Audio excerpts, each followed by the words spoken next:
Al suono della campanella di asili e scuole materne si sono presentati anche i carabinieri del NAS. Obiettivo del controllo stabilito a livello nazionale è proprio la verifica dell'avvenuta vaccinazione come predisposto dal decreto Lorenzin.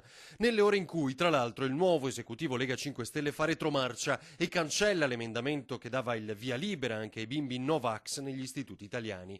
Obbligo di profilassi dunque per andare a scuola, ma è già polemica politica su questo per il PD, che attacca la retromarcia dei grillini e la deputata 5 Stelle Baldino, relatrice della modifica, che spiega: l'obiettivo è cambiare in toto il testo per superare quanto imposto dal governo Gentiloni. Intanto però il comando NAS di Treviso ha coordinato l'attività di controllo nelle province di Treviso, Venezia e Belluno. 15 istituti monitorati a campione, 5 per provincia, con 10 uomini dell'Arma al lavoro per verificare il rispetto della presenza di un registro anagrafico vaccinazioni. Controllare poi che le autocertificazioni combaciassero con l'anagrafe regionale e i dati USL in merito. L'obiettivo è appunto individuare a livello nazionale eventuali casi di falsificazione della documentazione, sia che si tratti di autocertificazioni sia di certificati da parte delle USL di competenza.